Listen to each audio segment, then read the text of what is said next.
시청자 여러분 안녕하십니까? 용감한 토크쇼 직설 원율입니다.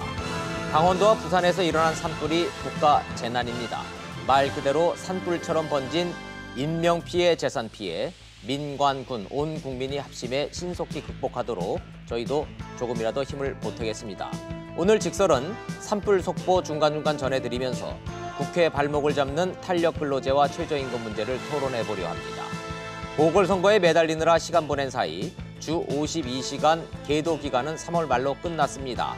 시장은 혼선을 빚는데 여야는 여전히 타결 의지조차 있는지조차도 의심스럽습니다. 샵 3698 유료 문자 100원 문자 보내주시면 토론 참여 가능하십니다. 용감한 토크쇼 직설 시작합니다.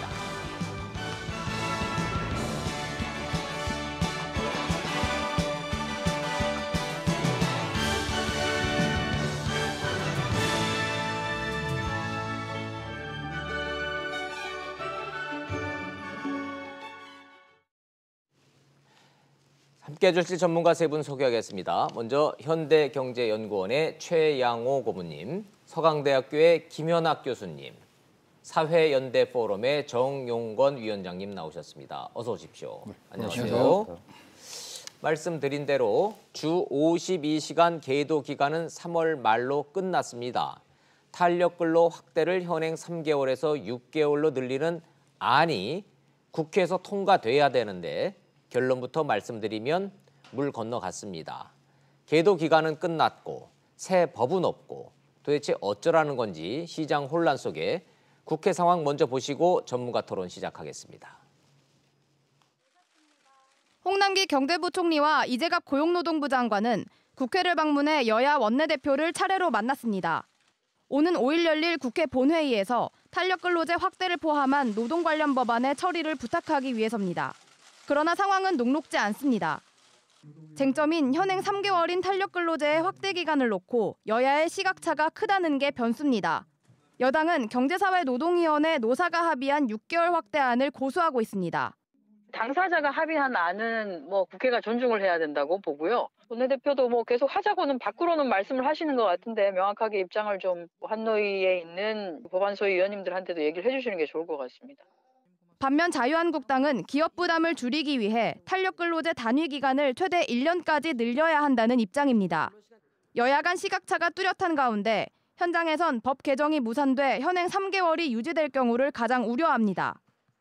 탄력근로가 6개월로 늘어나지 못한다면 실제 많은 일감을 확보하고도 납품기를 맞출 수 없는 그런 문제가 생기는데 대기업이 생산 차질을 빚게 되면 협력 중소기업도 불가피하게 생산 차질을 빚을 수밖에 없다 보니까 한편 여당은 3일 환경노동위원회 전체회의 개최 전에 소위를 열고 탄력근로제 관련 합의안을 도출한다는 계획이지만 야당은 1년 안을 고수하고 있어 타결 가능성은 낮다는 분석입니다. 3일 환노위 전체회의에서 해당 법안이 의결되지 않으면 본회의 처리는 사실상 불가능합니다. SBS CNBC 정인아입니다. 국회 상황 보셨습니다. 소위가 어떻고 법사위가 어떻고 본회의가 어떻고 상임위 환노위가 어떻고 여러 가지 얘기가 나왔는데 결론적으로 보면 국회에서 논의가 전혀 안 되고 있다라는 얘기인 것 같습니다. 경사노위에 참여하셔서 계속 회의를 하다가 방금 전까지도 회의하시다 돌아온 정용건 위원장님한테 먼저 상황이 어디까지 되고 있는지부터 좀 여쭤보도록 하겠습니다. 정용건 위원장님, 네. 경사노위가 회의가 열리기는 합니까? 예, 제가 아침에 참석한 회의는 다른 의제였는데요. 다른 의제이긴 했지만 열리긴 열리는군요. 예, 경사노위는 지금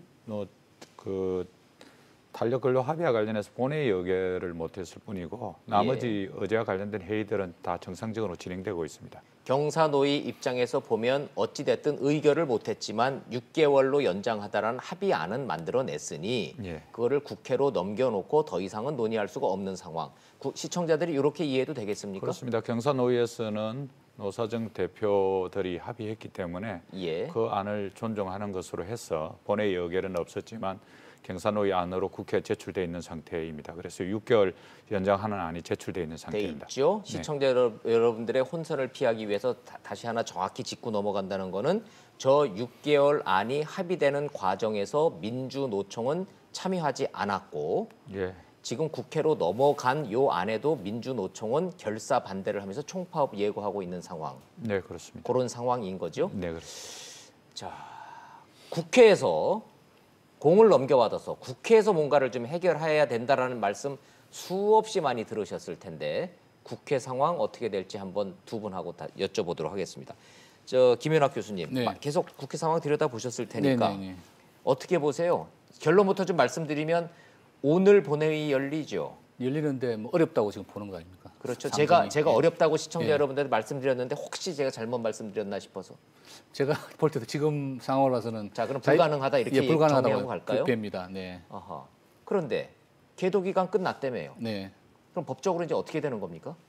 법적으로는 이제 3개월 이상의 탄력 근무를 예를 들어서 4개월 한다든지 5개월 하게 되면은 범법자가 되는 거죠. 그러니까 조금 전에 레포트 나왔지만 예. 이제 뭐 혹시 수출 주문이 밀려서 추가 작업이 필요한 기업의 경우에 추가 작업을 하게 되면 범법자가 되는 것이고 그래서 주문이 있어도 일을 못하는 뭐 예외적인 상황일 수도 있겠습니다만 네. 뭐 그런 상황이 될 수가 발생할 수 있는 것이죠. 언론에서는 그런 극단적인 상황을 자꾸 소개를 하고 있는데 예. 시장 뭐 상황 잘 아시니까 이른바 시장 예. 기업들이 그런 상황 벌어질 개연성이 있습니까? 아니면 언론이 극단적으로 이럴 수도 있습니까? 이렇게 되는 겁니까? 그런 상황이 뭐 전국적인 현상은 아니겠지만 예. 일부 기업에는 당연히 발생할 수 있다고 보고요. 특히 이제 발생할 지금 수 3개월은 있다. 예. 한 개의 계절만 포함하기 때문에 상당히 좁습니다. 계절적인 요인이 그래도 적어도 6개월이면 2개의 계절을 포함하지 않습니까? 그래서 네. 한 시즌 바쁜 시즌 특히 뭐 겨울용품이 많은 경우에는 봄에 좀 쉰다든지 혹은 지금 봄용품을 생산하는 기업들의 경우에는 지금 공장을 풀리 돌려야 될 그럴 가능성도 있거든요. 네. 근데 지금 뭐 이런 상황이 되면은 공장이 봄에 주문이 많이 밀려도 그 제한된 주 52시간 근무 시간을 지키면서밖에 생산을 못하게 되니까 네. 보도 나온 대로 협력업체까지도 일감이 없어서 아니 있는 일감 가지고도 일을 못하는 그래서 그 수출을 못하는 그런 상황이 생기는 기업들이 꽤 있다고 저도 듣고 있습니다. 꽤 있다고 듣고 있다라고 말씀을 하시네요. 샵 3698로 시청자 문자를 좀 받고 있습니다. 혹시 탄력 근로제 문제가 이 문제가 합의가 되지 않아서 피해를 보고 계시거나 애로사항이 있는 분들이 계시면은 문자로 기업의 상황 좀 한번 좀 보내주시기 바랍니다. 이거는 예외 규정이 있습니다. 지금 예. 이 탄력 근로제를 도입하라는 의사를 표명한 회사는 네. 법 개정 시까지 계도 기간을 계속 연장해 주는 걸로 해서 일단은 예외 규정을 지금 나와 있고요. 예외 규정은 돼 있다. 근데 네. 만약에 고소 고발이 이제 노동자들이 고소 고발을 하면 그 부분에 대해서는 이제 검찰이나 이런 데서 처리는 해야 되는 그런 법 구조상에 조금 이상한 모습들을 지금 갖고는 있습니다. 자, 정리를 하자면 좀 최 고모님 좀 말씀하신 게 무슨 말씀인가 싶어서 시청자들한테 설명을 좀 드려야 되겠습니다. 계도 기간은 끝났습니다. 끝났죠. 그러나 상황이 이래 됐으니 예외적으로 좀 그냥 갈 수 있는 예외 규정은 있지만 네. 당사자인 노조나 노동자가 고소 고발을 해버리면 그냥은 못 넘어간다. 네. 그건 이제 가서 조사를 해야 되고 이제 그런 상황. 예. 아, 매우 복잡해졌습니다. 도입을 한다는 의사를 회사 측에서 표명을 했을 경우에 이제 이 규정이 적용이 됩니다. 그렇군요. 자, 좋습니다. 다시 국회로 좀 가보겠습니다. 국회 환노위에서 이 문제를 정리를 해줘야 됩니다. 여야가 합의를 해야 됩니다. 그런데 경사노위에서 6개월 안으로 넘어왔고 민주당은 6개월인 것까지는 시청자 여러분들 잘 아실 텐데 자, 자유한국당이 이거를 1년으로 하자 그러면서 지금 문의가 안 되고 있습니다. 이 얘기 좀 해보죠. 자, 6개월 대 1년. 정영권 위원장님. 네. 저 자유한국당이 처음부터 1년이었습니까? 아니면 6개월로 가는 듯 하다가 1년으로 다시 늘어난 겁니까? 이제 이게 탄력 근로제가 도입되게 된 배경은 논의가 된 배경은 이제 2018년 작년 2월 달에 52시간이 도입됐습니다. 네. 국회에서 여야가 합의해서 한 겁니다. 그렇죠. 그 당시에 탄력 근로는 분명히 3개월로 이렇게 정해져 있었습니다. 다 알고 있었습니다. 그 당시에 여야 이견 없이 통과시킨 것인데요.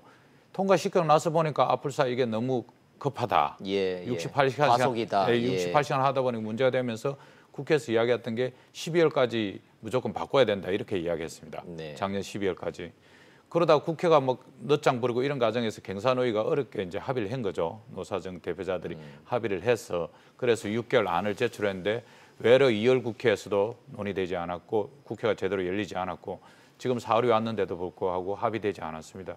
그래서 저는 진짜 사실은 탄력 근로제 자체가 가지고 있는 것이 어느 정도인가 이제 대기업은 거의 다 외고 뭐 중견기업들 중에 금형 만드는 회사를 비롯해서 이런 부분들이 영향을 받을 것이다 이렇게 봤을 때는 오히려 지금 법안이 통과 안 돼서 이제 50일이 그대로 시행되는 거 아닙니까? 네. 그래서 지금 3개월 탄력 근로제는 현재 돼 있는 구조이니까 그거 한번 지켜봤으면 차라리 좋겠습니다. 그래서 정말 우리 경제에 얼마나 영향을 미치는지 이게 정말 자유한국당 말하는 것처럼 1년 내내 우리 노동자들 표현하기는 사시사철 열어달라는 거냐 정말. 네.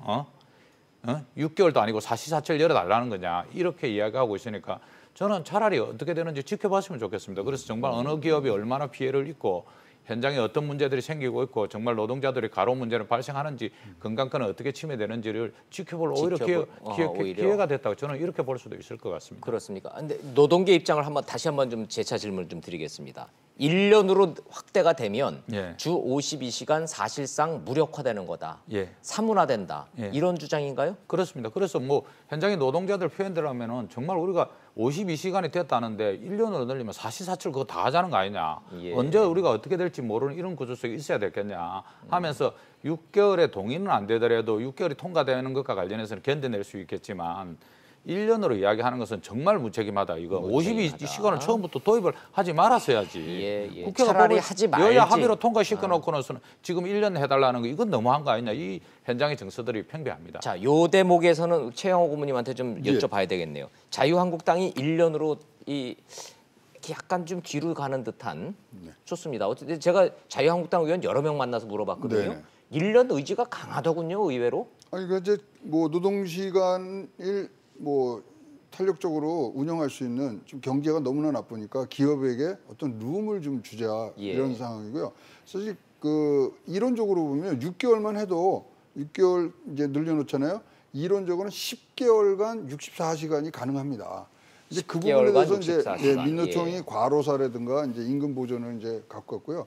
사실 저는 이게 국회에서 논의될 사항이 전혀 아니라고 생각하는데 논의가 됐던 거는 사실 우리가 지금 합의안 그러잖아요. 네. 합의안이 아니거든요, 이게요. 왜 합의안이 아닙니까? 합의안이 당시에 만들어진 거 아닙니까? 여성 청년 비정규직이 해갖고 이 소위 말하는 보이콧했으니까. 네, 하고서 이제 의결 정족수가 안 돼서 당시에 정확한 표현이 뭐냐면 논의된 상황을 국회에다가 이송한다 이렇게 돼 있는 거예요. 그래서 만약에 합의안이었다면은 여야가 이렇게 논쟁을 붙일 이유가 없었죠. 그래서 당시에 나왔던 게 노사정의가 과연 존재할 필요가 있느냐까지 나왔던 얘기가 이게 안 되니까 그냥 합의안이라는 뭐 그걸로 붙일 수 없는 상황에서 논의한 거를 국회에서 재논의하는 그러다 보니까 민주노총이 저렇게 압박을 가할 수 있는 룸이 만들어졌던 걸로 저는 판단하고 있습니다. 제가 애초에 경사 논의에서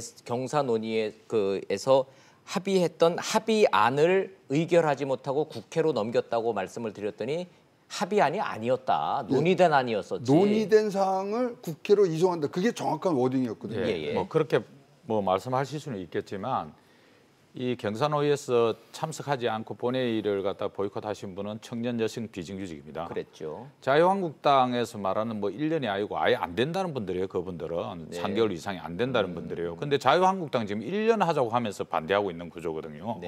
그래서 앞서 말씀드리면 경사노위 안은 아니지만 경사노위에 있는 근로시간 이 위원회에서 노사정 대표자가 합의는 한 거죠. 합의는 한 부분이고 자유한국당은 기업의 측면을 가서 1년 하자고 하면서 반대한 것이거든요. 그런데 그때 합의가 되지 않은 구조는 기업가들은 다 동의했습니다. 근데 비정규직 청년 여성들이 우리가 열악하니까 문제가 된다 이래서 안 됐기 때문에 자유한국당의 반대하고 결은 완전히 다른 거죠. 좋습니다. 자, 자유한국당이 이제 와서 1년을 고수하는 거에 대한 전문가 의견 여쭙고 있습니다. 김연학 교수님한테도 동일한 질문 드리겠습니다. 네. 자유한국당 1년 안 고수, 이거 어떻게 보세요? 저는 몽리라고 봅니다. 자유한국당의 몽리다. 사실은 저도 뭐 양비론을 뭐 이야기하고 싶지만 사실 이 대목에서는 제가 자유한국당의 입장을 전혀 이해할 수 없는 게 우리 위원장님 말씀하시면 애초에 주 52시간을 작년에 합의를 했습니다. 그럼 그때는 뭘 했느냐는 거죠. 이렇게 기업의 고충을 걱정을 하신다면은 그때 뭐 좀 예외 조항을 넣는다든지 그렇게 해서 했는데 그때는 선뜻 동의해 줘놓고 지금 안 된다고 하는 건. 둘째로 저도 개인적으로는 그 탄력 근로제를 1년 확대하고 또 대상 업종도 좀 많이 해서 유연하게 하는 게 개인적으로 찬성합니다. 그런데 지금 상황은 지금 우리가 이야기했지만 이 경사노위에서도 우리 합의됐다고 그러지만 어렵게 표기를 못하고 잠정 합의된 안을 가지고 온 것이고 네. 이나마도 어렵게 이만큼 온 그나마 합의를 본 안인데 지금 여기서 1년을 하자고 기업체 입장만 생각해서 1년을 하자고 그렇게 해버리면 이게 원점으로 가는 거를 정치를 하시는 그분들이 누구보다도 잘 알고 있는 그런 상황입니다. 어쨌든 이게 잘 안 됐을 때 그리고 기업의 원성은 어차피 정부 여당이 다 들을 테니 되든 안 되든 우리는 반대를 하겠다라고 하는 것으로밖에 안 보이고 더구나 제가 안타까운 것은 지금 뭐 진보 성향인 집권 여당보다는 오히려 기업 이익을 위해서 대변한다고 하는 자유한국당에서 이런 식의 그 몽리를 통해서 결국 법안이 통과 안 되게끔 한다고 하는 거는 조금 이해가 안 되는 거고요. 뭐 말씀들 하시지만 1년으로 되면 좋겠지만 사실은 3개월 지금 해도 대부분의 기업들 타격을 받지 않을 겁니다. 네. 그럼 제가 생각할 때는 6개월 정도면은 거의 문제되는 기업이 없을 걸로 보고 1년까지 늘리는 것이 필요한 기업도 물론 있긴 하겠지만 네. 지금 6개월로 사회적 합의가 웬만큼 이루어져서 이걸 해보고 만일에 6개월 부족하고 1년이 필요한 기업들이 있으면 그때 또 예외적으로 하면 되는 것이거든요. 거의 사회적으로 합의된 안을 판을 깨자고 하는 거는 이건 안 하겠다는 건 똑같은 것이고 그래서 1년을 지금 강하게 주장하는 거는 전 국민 한 사람으로서 납득이 되지 않는 그런 좀 몽리라고밖에 보이지 않습니다. 1년이 맞다 틀리다를 떠나서 어찌됐든 잠정 합의안에 그렇게 어렵게 근접한 6개월 안을 이제 와서 1년을 고집하는 거는 이거는 정치적 몽리다라고 김연학 교수님은 좀 평가를 하셨고 최영호 고문님. 저는 이제 취재를 해봤더니 가서 이제 의원님들도 만나고 이제 원내 전술이에요 이게 사실 탄력 근로자하고 최저임금을 지금 같이 패키지화해서 지금 통과시키려고 그러거든요 자유한국당에서는. 그러다 보니까 1년이 이렇게 꼭 필요한 거라고 생각을 안 하고 사실 자유한국당의 아주 이 공격 지점은요 사실 최저임금에 있어서의 폭을 확대하는 부분 그거에 지금 그거를 갖고 오려고 그러는 거죠. 주유수당 이런 거 없애는 거 이게 자기네들 목적이지 이거는 봐주면서 그러니까 주고 받아야 되는데 소위 말하는 앞에 내놓은 카드로 생각하셔야죠. 1년 하겠다고 거기에 지금 모든 이 총력을 쏟는 그런 상황은 아닙니다. 나경원 원내대표의 저 발언을 주목해 주십시오. 1년 자체를 고집하고 1년 자체가 반드시 맞기 때문에 주장하는 것이 아니라 패키지로 묶여있는 최저임금 결정 문제에 있어서의 주휴수당 문제를 압박하기 위한 일종의 압박카드로 지금 되고 있는 거다. 정치적인 몽리다. 자, 어찌됐든 자유한국당이 이제 와서 1년을 고집하는 거에 대해서는 여야 진보 성향을 보수 성향을 떠나서 자유한국당이 1년 안 자체에 대해서는 전문가들도 그렇게 호의적이진 않네요. 정의원님, 그 나경원 원내대표가 이제 주수당까지 걸고 넘어져 가지고 이제 학전을 벌리는 거 아닙니까? 지금은 탄력 근로제 논의하는데 주수당까지 가져가지고 이제 소득 주도 성장과 관련해서 학전을 벌는데 제가 봐서는 국민이 죽든 말든 정치는 잘하시는 것 같아요. 냉정하게 이야기해서 국민은 죽든 말든 탄력 근로제에 관련해서 국민은 죽든 말든 정치는 잘하시는 것 같은데 주수당 도입 없애야 된다고 이야기하지 않습니까? 주수당이 전체 근로자들의 임금이 18% 정도 깎이는 문제가 발생할 수 있어요. 주수당을 없애면. 그런데 그걸 여야 합의는 되지 않을 거 아닙니까? 그러니까 자영업자들 입장에서 봤을 때는 아이고 우리 속 시원하게 긁어주네. 이래서 자영업자 편은 얻을 수 있을 것 같아요. 그렇지만 만약에 주수당이 폐지되면은 전 알바하는 노동자부터 해가지고 노동자들이 가만히 있겠습니까? 자유한국당 문 닫아야 돼요. 그렇지만 그게 통과 안 된다는 거 알거든요, 나경원 대표가. 그러니까 걸고적어지면서 자영업자 편화 확보하고 정치는 어떻든 간에 정치의 역량은 잘하는 것 같아요. 그런데 국민이 죽든가 말든가 국민 경제가 어떻게 되든가 그거는 상관은 없는 것 같아요, 보면은. 정영건 위원장이 그런 식으로 해석을 해주시니까 이 문제는 본의 아니게 좀 논의를 좀 더 한 발짝 더 들어가서 좀 해봐야 되겠습니다. 주휴수당 문제하고 이게 패키지로 연결돼 있는 거는 자유한국당의 100% 그럼 정치적 정쟁의 대상일 뿐이냐 이런 지적이신데 사실은 그 반론도 좀 있으니까 제가 여쭤보겠습니다. 주휴수당 문제는 어찌됐든 이 급격한 최저임금 인상 때문에 경제적 충격이 워낙 크다 보니 주휴수당 문제라도 좀 확대를 해서 산입을 해서 충격을 완화해야 된다라는 기업의 요구, 자영업자들의 요구는 분명히 존재합니다. 그래서 요 대목은 좀 두 분한테도 의견을 좀 여쭤보도록 하죠. 김 교수님부터. 사실 또 마찬가지입니다. 패키지 딜로 하겠다는 게 지금 이제 최저임금제도 손을 댄다는 거 아닙니까? 지금 이제 최저임금제에서도 지역별, 업종별로 차등을 두는 문제하고 주휴수당 없애는 문제. 저도 사실 여러 차례 말씀드렸지만 개인적으로는 그에 찬성하는 입장입니다. 근데 다시 말씀드리면은 지금 그것까지 건드려서 해결하자 하는 거는 그냥 단순한 포퓰리즘이 그게 해결이 되겠습니까? 되겠습니까? 지금 당장 주 탄력 근무제 확대하는 것도 지금 이렇게 지금 민주노총에서는 뭐 국회 담벼락까지 무너뜨리면서 저렇게 극렬하게 반발하고 있는 상황에 문제를 하나씩 풀어나가자고 그렇게 뭐 해결을 해 나가야지 한꺼번에 모든 것을 풀겠다고 하는 거는 아무것도 안 하겠다는 똑같은 것이고 저는 뭐 그렇게까지 생각하고 싶지는 않습니다만 정용훈 위원장님 말씀대로 안 될 거 알면서 표나 얻자 뭐 그렇게 뭐 해석도 가능한 저고요. 그 무리한 해석 아니다라고 말씀하시네요. 그래서 정치인들이 물론 뭐 당리당략에 얽매이는 것도 이해는 되지만 민생을 위해서라도 해결 가능한 것부터 주 52시간 이 탄력 근로제 확대하는 거는 지금 거의 국회에서 처리만 하면 되는 문제 아닙니까? 네. 최저임금은 뭐 워낙에 또 이슈거리도 많고 복잡하니까 그건 또 뭐 1년 이상도 추가 토론이 필요한 것이고요. 그래서 우선 손에 잡히는 눈앞에 가시권 내에 들어있는 거라도 하나라도 먼저 해결하고 들어가는 것이 정말로 그 국가 경제나 국민들을 위한 일이라고 저는 생각합니다. 자, 좋습니다. 두 분의 의견을 좀 중간 정리 좀 하면서 좀 넘어가죠. 두 분은 탄력 근로제 문제와 이 최저임금 주휴수당 문제는 패키지로 묶는 순간 이건 아무것도 안 된다. 분리해서 건건히 처리하자. 현재 상황은 그렇게 보입니다. 그런 의견이시고 최영호 고문님 의견은 어떠세요? 저는 탄력 근로제 이거 뭐 1년 가는 건요 한 줄만 넣으면 돼요. 그 안에 6개월을 먼저 시행을 하고 필요한 경우에 재개정을 한다. 1년으로 늘리는 거에 대해서 우리가 논의할 수 있다. 요거면은 끝나는 상황이고요. 그다음에 이 최저임금은 지금 최저임금에 굉장히 큰 틀이 바뀌었잖아요. 최저임금은 이제 이 결정 체계를 이원화했는데 거기서 논의한다. 이러면 그냥 통과가 되는 문제들이거든요. 그래서 자꾸만 국회에서 떠안고서 지금 사실 뭐 며칠 전에 이제 또 선거도 있고 그러니까 굉장히 극한 대결을 했습니다만은 이제는 뭐 어차피 오늘 이제 3월 임시국회 끝나고 4월 임시국회 얘기를 하니까 4월 임시국회야말로 진짜 민생으로 가는 서로 조금만 양보하면은 다들 자기네들이 원하는 것들을 얻을 수 있는 부분들이 있는데 자, 기술적으로 좀 시청자 여러분들도 좀 접근을 좀 해주셔야 되겠네요. 근로기준법 개정안이죠, 결국은. 둘 다 상임위는 환노이죠. 저기에서 1번 최저임금 결정체계 이원화 이 문제하고 저것도 법안이죠. 최저임금법. 탄력 근로제 기간 확대하는 것도 법안인데 저거 두 개를 한국당이 지금 말하는 것처럼 패키지로 묶으면은 처리가 안 되니 분리하자라는 데는 세 분이 다 동의하시나요? 그럼요. 껌껌이. 그리고 지금 그 법안하고 또 관계없는 것이 지금 법안은 최저임금 결정 체계를 이원화하자는 것이 최저임금 내용을 건드리는 또 다른 이슈거든요. 그러니까 지금 나경원 대표가 말씀하시는 건 최저임금 자체를 또 주휴수당을 없앤다든지 뭐 지역별 업종별 하자는 그건 또 다른 이슈거든요. 그래서 체계를 이원화하는 거는 그야말로 법 개정으로 끝나는 거지만 그 최저임금의 내용을 넣고 빼는 거는 또 다른 이슈이기 때문에 지금 하나라도 해결 가능한 거는 너무 지금 그 목표를 크게 잡고 하시는 것 같아요.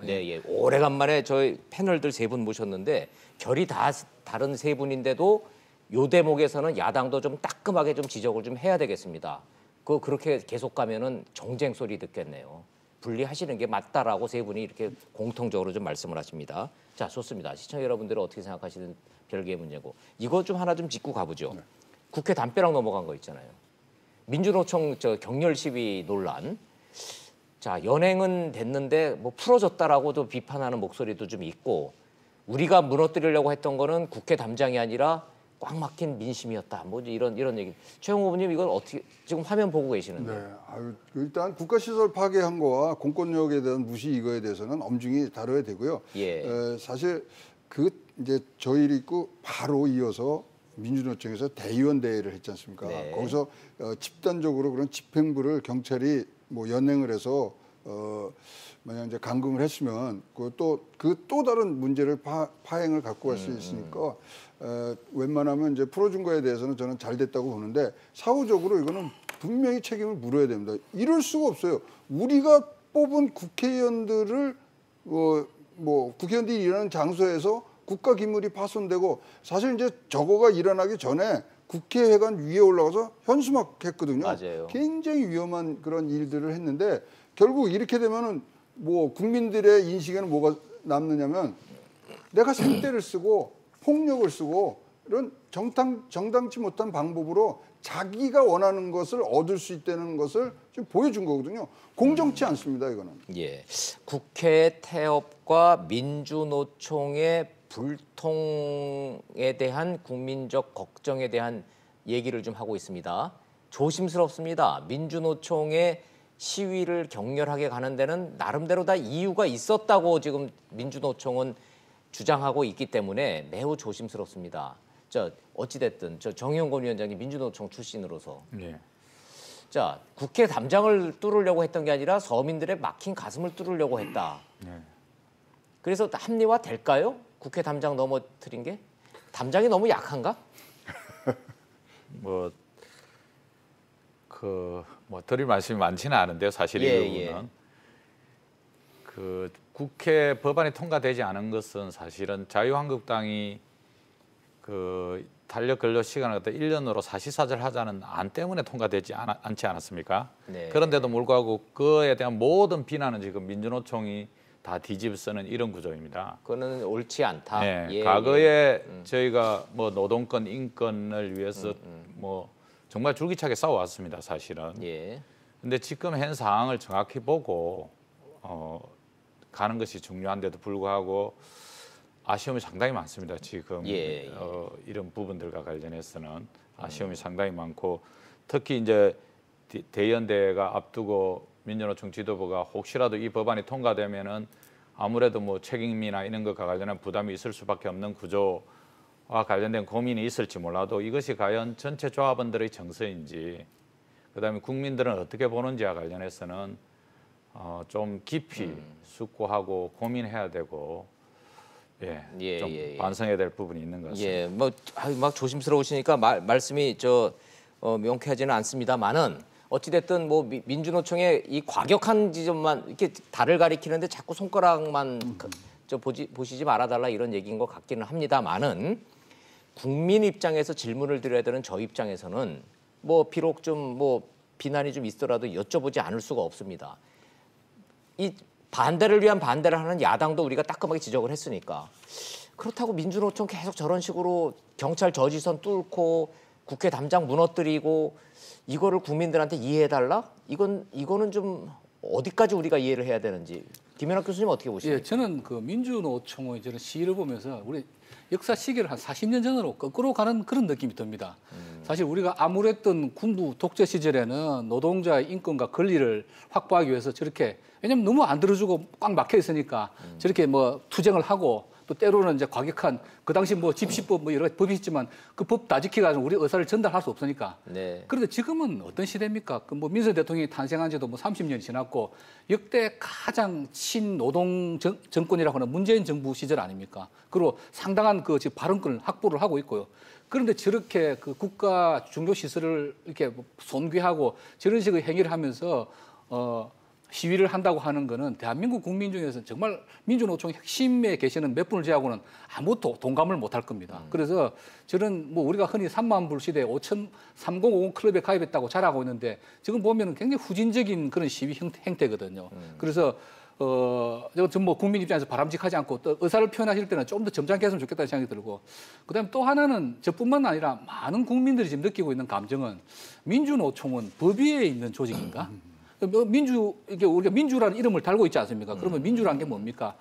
다수결의 어떤 그 의사에 우리가 복종을 해야 되고, 그리고 민주적인 절차에 따라서 모든 일을 처리해야 되지 않습니까? 그런데 보면 민주노총에서는 항상 그 자신들이 최고의 선이라고 하는 전제하에서 남이 하는 건 다 불법인데 나는 내가 주장하는 것이 옳기 때문에 그 과정에서 불법은 있어야 된다. 혹시 그렇게 생각하시는 건 아닌지 모르겠습니다. 그런데 보시면은 또 정부 측에서도 민주노총에 대해서 물론 이제 정권 창출 과정에서 많은 도움을 줬다고 하지만은 법대로는 좀 처리를 해야 될 걸로 보입니다. 예를 들어서 지금 최근에 보면 그 모 재벌 기업에서 뭐 주요 간부들이 노사 탄압을 모의한 죄로 구속까지 되지 않았습니까? 사실 제 기억에는 기업에 그 CEO급 인사들이 노사 탄압했다는 혐의로 구속까지 되는 거 제가 처음 입건은 많이 됐었지만 그런데도 민주노총의 시위를 주동하신 분들은 그냥 저렇게 또 모르겠습니다. 주요 혐의는 제가 모르겠지만 그냥 바로 풀려난단 말이죠. 그리고 국민들이 봤을 때 균형 감각이라는 입장에서 정부는 저렇게도 노조는 보호하고 기업인들은 저렇게 노조 탄압에 대해서 저렇게 처벌을 하는구나. 그렇다면 민주노총이 굉장히 자기 발언권이 기업보다 지금 센 상황입니다. 그럼에도 불구하고 꼭 저렇게 폭력적인 방법을 동원해야 되는 건지. 그렇게 또 의견을 표시하고 싶으면 경사노위라고 하는 조직이 있지 않습니까? 거기 들어가서 자기 의견을 표시하면 되는데 거기는 안 들어가고 밖에서 저렇게 과격한 형태로 시위를 계속한다. 저건 아마 대한민국 국민 중 90% 이상은 좀 동의를 못 하실 거라고 생각됩니다. 김 교수님이 그 재벌 얘기를 잘 해주신 것 같은데요. 사실 뭐 이번 정권의 대주주단 말이죠. 그러면 우리가 지금 그렇게 손가락질하는 재벌이 그 회사 내에서 대주주로서 갑질하는 거하고 이거하고 뭐가 차이가 있냐 이거죠. 그렇게 민주노총에서 싫어하고 그 재벌 체계를 깨려고 그러는 그 행태를 그대로 하고 요번에는 더 큰 일은요. 입법 지연을 한 거잖아요. 노동법 입법 지연. 이거는 공무집행 방해입니다. 이런 거를 그냥 넘어간다면은 진짜 이 문재인 정부가 추구하는 공정한 사회, 이거는 더욱더 국민 옆에서 멀어지는 것 같습니다. 이게 다른 데도 아니고 뭐 한국당이 민주노총을 비난하는 논평을 내는 거는 뭐 그건 당연하다 치니까 저희가 더 언급하지 않기로 했고요. 민주당에서 이런 반응이 나오고 있습니다. 민주노총이 스스로를 더 고립시키고 있다. 이런 얘기가 있어서 뭐 민주노총을 지금 비난하기 위해서 우리가 토론하는 건 아니지만 한마디만 더 하고 정의금 위원장님. 자, 뭐 억울하고 이걸 하소연을 하다 보니까 좀 국회 담장이 넘어갔다 이런 얘기인데 하다못해 국민들한테 이런 모습 보여준 것 자체는 유감이다 정도의 어떤 의사표명이나 논평 같은 거는 나올 법도 한데 민주노총 끝내 안 내놓네요 그런 걸? 뭐 민주노총 지도부는 저는 안 낼 거라고 보고 있고요. 사실은 좀 실사구시하고 그다음에 조합원의 눈으로 봐야 됩니다. 민주노총이 탄력근로제 경사노위 합의됐다고 해서 3월 6일 날 총파업을 지시를 했습니다.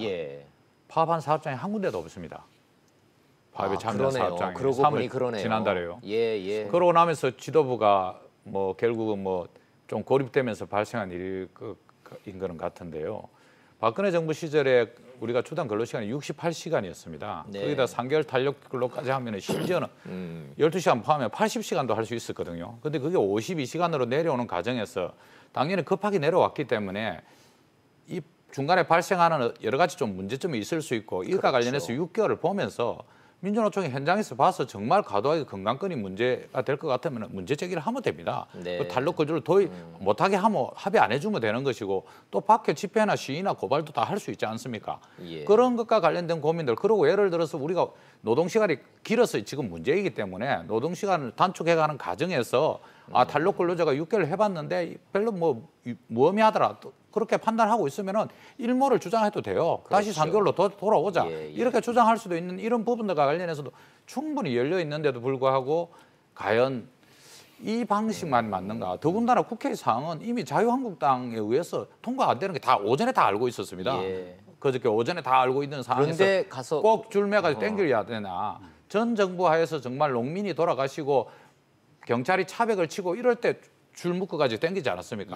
그때 국민들이 그래도 일정 부분 뭐 그런 것과 관련된 고민이 있는데 지금 과연 국회의 담벼락을 땡긴 것과 관련해서는 안타까움이 많을 수밖에 없습니다.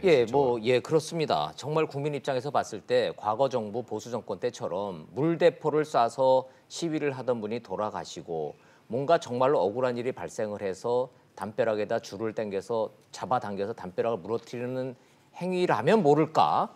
지금은 그게 아니라 그냥 경찰을 밀고 들어가서 담벼락을 무너뜨리니까 국민들이 민주노총이 이러다가 정말 고립된다라는 얘기 나오고 있고 정치권에서도 그런 얘기 나오고 있고 자 여기까지 뭐 이런 얘기 있으니까 민주노총도 잘 새겨 들었으면 좋다라는 생각 해봅니다. 자 그럼에도 불구하고 민주노총 4월 총파업 예고했습니다. 요 얘기도 안 할 수가 없네요. 파업합니까 실제로?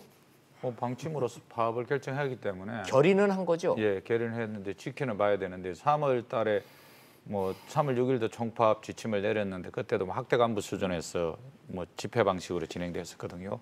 그래서 4월에는 어떨지 모르는데 대연대 이후에 하는 부분이라서 뭐 2시간 정도의 파업은 할 수 있을 것 같은데 이제 저는 언론이 좀 민주노총 파업과 관련해서 총파업 뭐 총자 붙이니까 이게 뭐 그거 한데 사실은 뭐 2시간 또는 뭐 4시간 정도 부분 파업이고 그게 제조업 중심으로 일정 부분 이루어질 수밖에 없기 때문에 총파업이라고 써는 것과 관련된 부분과 관련해서도 민주노총 내부에서도 비판이 많습니다. 사실은 그 뭐 민주노총 내부에서 뻥파업 좀 그만 좀 하자 이런 이야기도 많이 하고 있거든요. 사실은. 근데 이제 총파업이라 붙여놓으니까 뭐 언론에서는 받기 좋으니까 그냥 민주노총이 또 총파업 한다는데 사실은 뭐 저희가 1월에도 뭐 민주노총이 지침에서 했지만 큰 영향을 미치지는 않고 민주노총의 목소리구나. 민주노총이 이것과 관련해서 반대의 입장을 확인하고 있구나. 이 정도 사항으로 저는 갔으면 좋겠습니다. 자, 민주노총이 얼마든지 대화할 여지가 있는데 투쟁 일변도로 가는 거에 대한 걱정들을 전문가들 좀 하고 계시고 있고요. 김연학 교수님, 지금 문자 나온 걸 이렇게 쭉 봤더니 결국은 52시간 자체보다는 지금은 월급이 줄어든 게 더 고통스럽다라는 문자도 좀 많이 들어오고 있고요. 자영업자들 이런 말씀들, 자영업자 지금 힘들어하는 거는 괜찮은 거냐 이런 얘기도 좀 많이 들어오고 있습니다. 문자 많이 들어오고 있는데, 자 김연학 교수님, 이 민주노총의 이 총파업 예고, 또 언론의 또 과도한 보도, 또 그 민주노총 지도부의 이런 고립감, 요거 정부는 어떻게 왜 이 부분을 왜 손 놓고 있느냐 이렇게 좀 볼 적이 없습니까? 뭐 저는 뭐 정확하게는 잘 모르겠지만. 지난 대선 과정에서 현재 그 민주노총이라는 노조가 현재 그 문재인 정부를 많이 지원을 해줬고 그런 지분이 있기 때문에 민주노총에 대해서는 좀 싫은 소리를 못하는 거 아니냐는 뭐 그런 좀 끌려가는 측면이 있다고 보십니까? 있는데 그럼에도 불구하고 보면 이제 지난번 임종석 실장도 뭐 더 이상 약자가 아니다 민주노총이 그런 이야기했고 이제 실제로 왜냐하면 지금 여당도 야당인 시절에는 많이 거리 투쟁도 하고 외쳤지만 이제 국정을 책임지고 있는 입장에서 보면 이렇게 뭐 끌려다닐 수는 없지 않겠습니까? 저는 어떤 조직이든지 그 조직이 쇠퇴하는 그 첫 번째 단계가 형식하고 실질하고 점점 안 맞을 때 지금 말하고 행동하고 틀려질 때 실질하고 다를 때 이제 예를 들어서 지금 숫자상으로는 이미 민주노총이 100만 명이 넘었다 하고 이제 하는데 그거는 현재 민주노총이 아직은 정부나 여권의 발언권이 있고 뭐 그래서 그런 것 같은데 지금 뭐 정용근 위원장님 말씀하셨지만 총파업하자고는 실제로 아무도 안 하고 있거든요. 그러니까 점점 구호는 격렬해지고 강경해지고 실제 행동이나 실무단에 돌아가는 건 점점 괴리가 되고 사실 그런 조직은 결국은 소멸할 수밖에 없거든요. 저는 뭐 제 말씀 좀 그래서 아까 뭐 잠깐 말씀하셨던 좀 실사국시 정말로 우리 조합원들이 혹은 조합에 참여한 회사들한테 필요한 게 뭐냐. 그것도 어쨌든 우리 국민을 보지 않을 수 없지 않습니까? 우리가 노조로 투쟁할 때 과연 국민들한테 어필할 수 있는 구호나 이런 것들은 뭔가라고 하는 것들에 대해서 좀 진지하게 성찰을 하고 정말 노조원들한테 도움이 되고 국가 경제하고 국민들한테도 어필할 수 있는 그런 식으로 구호라 이런 것들을 좀 현실적으로 좀 조정을 했으면 좋겠다. 뭐 그런 생각도 좀 듭니다. 드리겠습니다. 그 뭐 좀 명확히 확인해야 될 부분이 딱 하나 있는데요. 지난 대선 때 민주노총은 민주당 문재인 후보를 지지하지 않았습니다. 정의당, 민중당을 지지했습니다. 민주노총은. 분명한 겁니다, 이거는. 전혀 관련이 없다는 거죠. 두 번째로 뭐 빛이 있다 이렇게 이야기하시는데요. 청와대 내에서 민주노총 출신들 한 명도 없습니다. 사실은 관계 없습니다. 촛불 전국이 들어올 때 박근혜 정부의 문제점 촛불 전국에서 민주노총이 열심히 하고 시민사회단체가 같이 하고 이런 것과 관련된 부분이 있어서 촛불 정부라고 이야기를 할 수 있을지 몰라지만 민주노총이 문재인 정부나 민주당을 갖다 지지한 적은 단 한 번도 없습니다. 그것과 관련해서는 오해가 없기 바라고요.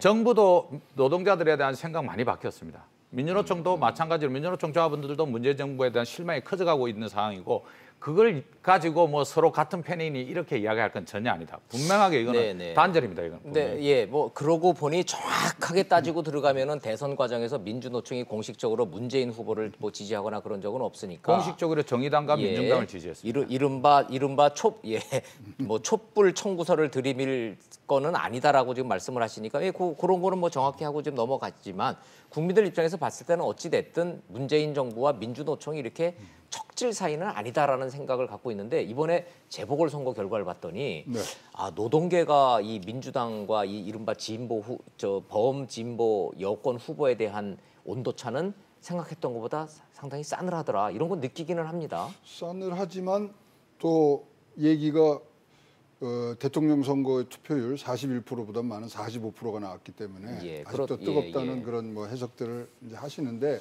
지금 이렇게 투쟁으로 갈 수밖에 없는 그런 구조를 만들어가는 거에 대해서 우리가 좀 지금 뭐좀 그거 중요한 말씀 같습니다. 예. 근데 계속하시죠. 지금 투쟁은 계속 더 뭐 극렬화될 수밖에 없는 지금 구조를 갖고 있어요. 우리 노동의 어떤 이슈들을 봤을 때 요번에 이제 민주노총이 3가지를 꼭 성취를 하고 싶어 하거든요. 뭐였죠? 탄력 근로제, 네. 그다음에 ILO 비준이 있습니다. 그다음에 7월달에 비정규직 뭐 이 대개선책을 내놓는 거를 지금 목표로 하고 있는데 이게요. 사회적 대타협과 대합의가 갈 수 있는 부분들이 굉장히 지금 적어지고 있고 여기에 지금 어저께 저 대의원대에서 투쟁으로 모든 입법을 대신하겠다 이런 발표들이 나오면서 구호가 끔찍했어요. 어저께는 사업장 담장을 넘어서 한국 사회 대개혁으로 투쟁밖에 없다. 이것을 대의원대에서 지금 통과를 시켰기 때문에 4월달, 뭐 5월달에 또 노동절 있죠. 7월달에 비정규직 있죠. 그래서 11월, 12월까지 지금 매달 뭐 총파업 수준의 예. 그러한 지금 이 투쟁 그런 이 뭐 계획들을 세워놓으셨기 때문에 사실 어떻든 간에 하여튼 지금 뭐 민주노총 위원장을 대화의 장으로 지금 모시고 와서 대화를 하는 게 지금은 정부가 꼭 해야 될 일입니다. 김명환 예. 회장이요. 대화론자였어요. 예. 근데 이렇게 바뀌신 거에 대해서도 저희들이 좀 안타깝게 생각하고 누군가가 좀 가운데 서서 이 부분들은 같이 있고 같이 얘기할 수 있는 테이블로 좀 모시고 왔으면 하는 마음이 굉장히 큽니다. 저는 아까 잠깐 이야기 나온 것 중에서 사실은 우리 언론에서도 특히 이제 일부 보수 언론에서 민주노총의 이런 뭐 극단적인 지휘 행위에 대한 그 뭐 그런 부정적인 보도만 할 것이 아니라 실제로 총파업을 여러 번 지시했지만 참여한 건 아무것도 없었다. 너무 또 이 어떤 특정 목적을 위해서 민주노총의 역할과 이런 구호에 대해서 실제 침소봉대에서 보도하는 경향도 있는 것 같아요. 네, 실상을 정확하게 파악해서 어떻게 보면 실제로 그분들께 주장하는 만큼 크게 영향력이 없다. 그게 너무 그렇게 뭐 걱정하실 필요 없다. 그건 뭐 적합한 표현인지 모르겠지만 예. 오히려 그런 식의 좀 실제에 가까운 보도를 하는 것도 지금 한쪽으로 보면 또 굉장히 신문 보도만 보면 공포심이 나올 정도로 민주노총이 우리나라 사회를 뭐 좀 마비시키는 거 아니냐 이런 정도의 느낌이 들 정도의 또 보도도 많거든요. 그래서 좀 정확한 팩트에 근거한 보도도 좀 필요하지 않겠나 뭐 그런 생각도 좀 듭니다. 결의문이라는 게 뭐 시청자 여러분들 잘 아시겠지만 이렇게 쭉 종이 나오면은 문장이 쫙 있으면요. 그 중에는 좀 강하게 좀 이렇게 좀 이게 방점이 찍히는 격한 표현이 있기는 합니다. 근데 그것만 딱 띄어가지고서는 민주노총이 와 투쟁 일변도로 간다, 막 폭력성이 강화됐다라고 하는 것도 어폐가 물론 있겠지요. 그러나 이번에는 국회에서 담장이 넘어가는 바람에 그거를 목도하고 그거를 언론에서 본 국민들이 좀 걱정해서 민주노총 지도부가 과격해졌다, 폭력성이 강화됐다, 고립됐다 지금 이 얘기를 좀 하고 있는 겁니다. 저는 이제 아까 그 사업장의 담장을 넘어서 사회계획 투쟁하자는 것 관련해서는 저는 상당히 뭐 공감하는 내용입니다. 지금까지 민주노총이 정규직 대공장 조합원 중심의 운동을 했다 하면 비정규직과 여성과 중소형세 노동자들을 위한 일을 해야 돼요. 오히려 그런 뜻이다. 그리고 임금도 우리 임금만 올릴 것이 아니고 임금 격차 해소하고 산업별 노동조합을 만든 이유가 뭡니까? 역사적으로 사실은 다 기업별 체제에서 산업별로 이렇게 전환시킨 거의 민주노총이 그 유일한데 산업별 임금 체계를 갖자는 거예요. 그 산업 내에 근무하는 현대자동차 노동자든 4차, 5차 밴드의 노동자든 똑같은 임금 갖자고 산업별 노동조합을 만들었거든요. 그런데 산업별 노동조합을 만들어짐에도 불구하고 사실은 임금 격차는 훨씬 더 커지고 있어요. 이익과 관련해서 각성하고 빨리 돌려놔야 된다. 그래서 높은 쪽, 낮은 쪽에서 낮은 쪽은 올리고 높은 쪽은 기다리고 이렇게 해서 전체 노동자들이 연대할 수 있는 사회연대 임금, 산업별 임금 이런 구조와 관련해서 민주노총이 결의만 할 것이 아니고 그걸 지켜야 됩니다. 그걸 지켜야 되고 기업 내의 복지를 해결할 것이 아니고 정규직 대공장 노동자들 회사 어려워도 나가면 희망퇴직금 받고 이런 구조가 아니고 실업급여 사회적 안전망이 제대로 갖춰져서 전체 노동자들이 조선업 어려울 때 비정규직 노동자들 길거리에 다 몰려나가고 대책이 없었습니다. 정규직은 그나마 좀 보호받은 거 아닙니까? 냉정하게. 근데 그 비정규직 노동자들을 위해서 어떻게 할 것인가 할 때 사회 안전망과 할 때 어떻게 할 이런 부분에 집중해야 되고 기업별 체계 내에서의 나의 임금의 문제로 극복해 나가야 됩니다. 저는. 좋습니다. 그럼 정윤건 위원장님이 그 문제를 제기를 하셨으니까 전문가들한테 이 주제를 한번 얘기를 좀 해보죠. 말씀 잘 꺼내셨습니다. 정부가 문재인 정부 들어서 최저임금 올리면서 소득 주도 성장이라는 것이 임금 격차를 줄여서 저임금 노동자들의 임금을 올려줘야만이 양극화가 해소되고 나라 경제가 산다라는 논리로 지금 기조를 바꾸지 못하겠다고 지금 하고 있습니다. 그런데 제가 지금 받아놓은 시청자들의 사전 질문입니다. 취지는 좋고 구호는 그랬지만 실상에서 벌어졌던 나의 현실은 최저임금 올렸지만 그 최저임금 혜택은 나한테는 돌아온 게 없다. 나는 일자리를 잃었다. 반대로 노조의 보호를 받는 민주노총 산하의 대기업 노조들은 얘기 들어봤더니 월급 더 올랐더라. 이거는 어떻게 하든지 누가 해결해 줄 거냐. 이런 얘기가 지금 불만의 목소리가 있습니다.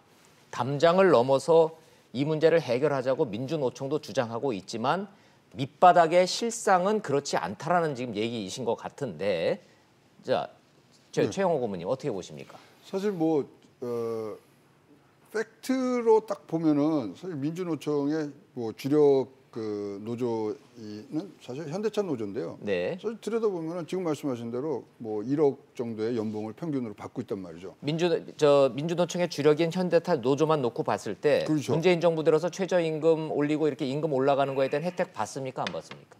지금 뭐 안 받습니까? 없습니다. 대기업의 없다는 말씀. 예. 아니 그러지만 밑에서 이제 올라가면은 올라갈수록 그것이 이제 소위 말하는 풍선 효과로 뭐 올라갈 수 있는 부분들인데 예. 사실 탄력 근로제라든가 최저임금 개편 이런 부분들에 대해서 지금 다른 분들의 의견을 노동자를 대표한다 그러면 들어서 전달해야 될 책임이 있는 게 민주노총이거든요. 100만이 넘어가고 있는 부분들인데 자 그러면 지금 민주노총이 가져야 될 그 스탠스는 100만이죠. 우리나라 지금 이 전체 노동자가 2천만이란 말이죠. 네. 그러면 조직이 돼 있는 200만 그리고 자기 소속돼 있는 100만을만 볼 게 아니라 나머지 1,800만을 볼 수 있는 부분들로 가야 소위 말하는 민주노총이 뭐 창립 선언문에 나왔던 사회 대개혁을 하고 사회를 국민의 삶의 질을 개혁하는 부분들로 갈 수 있는 거지.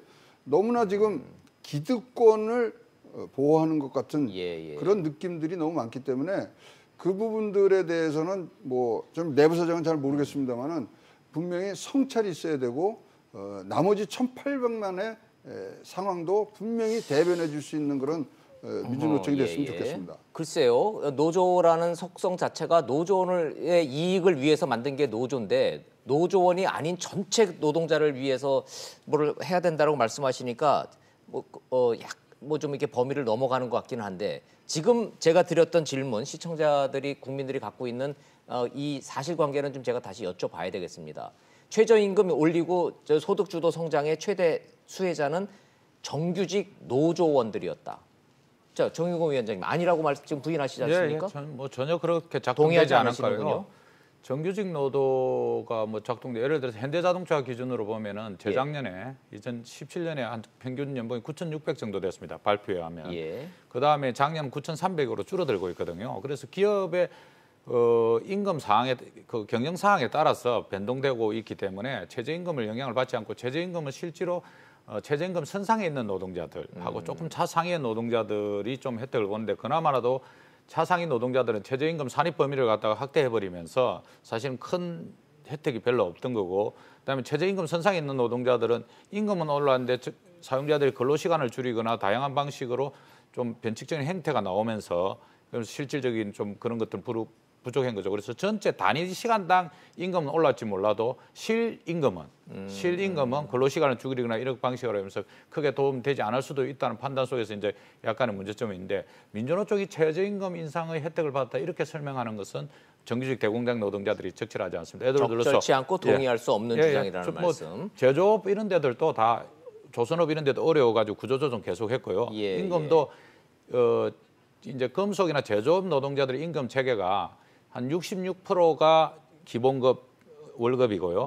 그다음에 나머지 33%는 잔업수당, 특근수당, 성과급입니다. 그런데 아시다시피 현대자동차도 어려워지면서 성과급이 대폭 줄 수밖에 없고 올해도 이제 작년에 적자났으니까 올해도 쉽지 않을 거고요. 뭐 조선사업도 그렇고 그렇기 때문에 전체 제조업 노동자들의 임금은 조금 축소되는 경향이 있을 거고 겁니다. 근데 시간당 임금은 최저임금 인상으로 해서 올라가시는 모르겠습니다. 뭐 민주노총 내 사정을 너무나 잘 아시고 노동자들의 임금 체계를 연구하고 계시는 정영건 위원장님 말씀이니까 논리적이고 합리적이게 들리면서도 부분적으로 제가 지금 이해가 안 되는 부분은 소득 주도 성장과 최저임금 인상으로 인해서 인건비가 올라서 기업하기가 어렵다는 얘기는 수없이 많이 들리는데 정작 임금을 받는 노동자들은 우리는 총액 기준으로 올라간 게 없다라고 말씀하시면 그 돈은 다 어디 간 겁니까? 돈을 주는 사장님들은 분명히 올라서 힘들다는데 돈을 받는 노동자들은 나는 오른 게 없다면 그 돈은 어디로 갔는지 저는 그 대목이 여전히 이해가 안 됩니다. 김윤학 교수님 설명 가능하십니까? 그러니까 기업에서 전체 지급한 임금 액수는 늘지는 않았겠죠.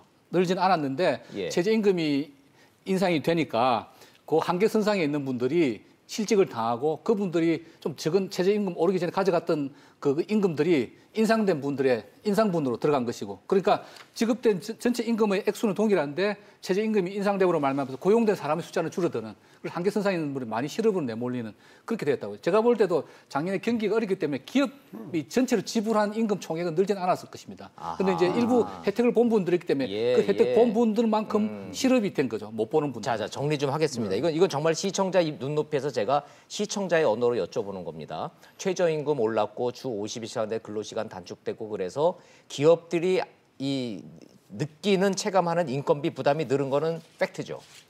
뭐 1년에 오르는 만큼 2, 3%그 정도는 올랐겠죠. 예. 다만 얼마라도 올랐겠죠. 오르기는 했을 겁니다. 그런데 그거를 줄이기 상쇄하기 위해서 사람을 자른 거죠, 종업원을. 그렇죠. 근로시간을 줄이거나. 근로시간을 줄였죠. 예. 일자리를 유지하고 있는 노동자 입장에서는 그래서 총액이 오른 게 없죠. 시간이 줄었으니까. 그러니까 이제 그거는 현대자동차에서 뭐 9천만 원 받고 이런 분들 이야기고요. 예. 실제로 뭐 그 최저임금 선상에 걸려 있는 분들은 최저임금을 인상으로 말해서 혜택을 좀 보셨겠죠. 그렇죠. 그런 분들도 있겠죠. 아니, 근데 기본적으로요. 지금 경제가 나쁜다는 거를 우리가 잊어먹고 있는 거예요. 지금 사업이 잘 돼서 돈 차이가 벌면 줄었다. 되는데 예, 맞아요. 보세요. 오늘 삼성전자 오늘 실적 발표했는데 뭐 작년보다 지금 뭐 60.4% 지금 영업이익이 감소됐지 않습니까? 예방주사 지난번에 지난주에 이미 내놨잖아요. 네, 내놨지만 자 그러면 이게 뭐 10조 정도가 지금 날아간 거지 않습니까? 그런 것들이 다 임금과 이런 것들로 다 쓰여질 야 돈인데 이제 그런 것들이 줄고 있는 상황에서 이렇게 턱턱 이제 사실은 부담으로 가질 수 있는 거죠. 경제 좋으면은 다 이런 얘기도 우리가 같이 가자 이걸로 갈 수 있는데 경제가 굉장히 둔화되는 그런 시점을 우리가 분명히 고려를 해야 됩니다. 하긴요. 수출 실적만 놓고 봐도 수십조가 지금 있던 게 돈이 없는데 그 돈이 어디 갔냐라고 돈을 주는 사람, 돈을 받는 사람 이렇게 하는 게 좀 우문이기는 좀 했습니다. 자, 어찌됐든 최저임금 문제가 이런 상황에서 또 국회로 넘어갔는데 정영근 위원장님, 최저임금 자체도 이제 올해 이제 뭐 우리가 1년 내내 토론을 좀 해야 될 주제이기는 한데 체제를 이원화하겠다라는 이것 자체도 국회에서 통과가 되기는 되는 겁니까? 그것도 지금 만만치 않은 상황이죠. 그러니까 정부는 최저임금 지급 기준과 관련해서 사실은 논의됐던 것들이 이제 기업의 지급 여력과 관련된 부분들이 논의가 되다가 이제 노동계가 반발하면서 그걸 빼고 들어갔지 않습니까? 그렇게 했는데 이제 자유한국당에서는 기업의 지급 여력 반드시 넣어야 된다 이렇게 이야기하기 때문에 쉽지도 않은 그런 구조이고요. 그다음에 사실은 그 논의가 4월 전에 끝냈어야 됩니다. 4월 전에 끝내가지고 법안이 되어서 그걸 구간 설정으로 했는데 정부가 갑자기 그 최저임금 제도 개선하겠다고 이렇게 하면서 늦게 국회로 보내고 또 국회가 지금 뭐 제대로 활동이 전혀 안 되고 있는 이런 상황에서 구간설정위원회는 고사하고 뭐 논의도 아예 법안 개정도 안 되고 있는 구조잖아요. 그래서 행구조로 다시 지금 현재 장관이 다시 요청을 하는 구조입니다. 최저임금을 심의해달라고. 그런데 공익위원 9명 중에 상임위원 제하고 8위는 다 사퇴한 상황이거든요. 그래서 이게 자꾸 사퇴를 처리하고 다시 논의를 해야 될지 말아야 될지 이 정도 상황이기 때문에 논의를 해야 되는데 논의할 공익위원이 지금 사퇴해서 공석이라고요. 예. 그래서 사실은 우리가 탄력 근로하는 과정에서도 왜 야당을 설득하지 못했나고 관련해서 정부의 역할과 관련된 비판, 그다음에 여당의 역할과 관련된 비판 이건 또 명확히 봐야 됩니다. 지금 실제로는. 그러네요. 자, 얘기가 돌고 돌아서 국회는 놀고 민주노총은 투쟁한다. 요 틀에서 논의가 진전이 안 되고 있습니다. 4월은 이미 됐고 4월 그 임시국회에서는 어찌됐든 또 통과가 돼야지 된다는데 정윤건 위원장님 말씀대로라면 비관적이네요. 국회 자체가 뭐 4월 임시국회가 역할을 못하도록 돼 있는 구조이기 때문에. 이제 선거도 끝나고 그랬으니까 어떻게 좀 제가 혹시 선거도 끝나고 했으니 좀 될까 싶어서 좀 여쭤보는 건데 여전히 비관적이시네요. 네, 저는 뭐 이거 비관적일 뿐만 아니고 국회가 미리 최저임금 실태 조사하자고 우리 직설에서 몇 차례 이야기하지 않습니까? 그렇죠. 지역별 얼종별 차등이 가능할지 정말 이런 거 관련해서 답변하게 해서 그런 거라도 좀 TF라도 띄워가지고 자기들이 싸움박질하고 바쁘면 TF라도 띄워서 전문가들이 분석하고 지역별로 정말 최저임금 실태가 어떤지 확인해가지고 그거라도 언제까지 제출해서 그럼 최저임금은 어떻게 하겠지 이런 것도 해야 되는데 그런 논의들도 일도 안 하고 있거든요. 그러니까 자기들 싸우고 있는 바쁘면은 그 많은 예산 가지고 용역이라도 주면 되는데 그런 그러니까요. 용역은 준다고 국민들이 뭐라고 안 하고. 그러니까 그런 것과 관련된 실태 분석을 갖다가 전수조사하자고 이렇게 저희가 몇 차례 직설에서도 말하지 않았습니까? 그런데 그런 것도 일도 안 하고 있다가 이제 논의를 해야 되는데 올해 최저임금은 정말 안개 속으로 들어가 있습니다, 지금. 그렇군요. 자, 국회 4월 국회에서도 통과된다는 보장이 없는 정도가 아니라 매우 비관적이라는 얘기하고 계십니다. 김윤학 교수님 어떻게 보시나요? 근데 저건 뭐 정부의 의지에 달린 거거든요. 최저임금 결정 체계에 대해서 이제 이원화한다는 거 지금 올라가 있는 거는 그거거든요. 네. 최저임금을 뭐 정말 중요한 거는 내년에 그럼 최저임금을 얼마나 올릴 그렇죠. 거냐 하는 그게, 건데 예, 최종 그거는 이제 단계죠. 저렇게 이원화된 구조에서 결정한다는 것이고 뭐 극단적으로 말해서 저 구조가 바뀌지 않는다 하더라도 결국은 정부의 의지에서 결정되는 겁니다. 항상 보면 이제 사용자위원회 있고 그 노동자위원회 있고 공익위원회 있지 않습니까? 그리고 이제 한쪽이 마음에 안 들면 한쪽이 팍 차고 나가고 그러면 결국은 공익위원들이 결정하는데 그 공익위원들은 결국은 정부의 뭐라 그럴까 정부의 그 의중을 존중할 수밖에 없는 상황이고 네. 만일에 내년에 최저임금을 어느 정도 수준으로 좀 인상률을 대폭 줄여야 되겠다 그러면 사실은 저 체계를 굳이 바꾸지 않는다 하더라도 정부가 공익위원들을 통해서 이렇게 내년에 경제 어려우니까 좀 뭐 이런 식으로 의견을 주면 네, 공익위원들이 그걸 할 수 있거든요. 그래서 지금 이제 저 형식 가지고 다투는 건 중요하지 않은데 정부 입장에서는 욕을 먹기 싫은 거예요. 그러니까 이렇게 임금 결정 체계를 이원화시키는 복잡하게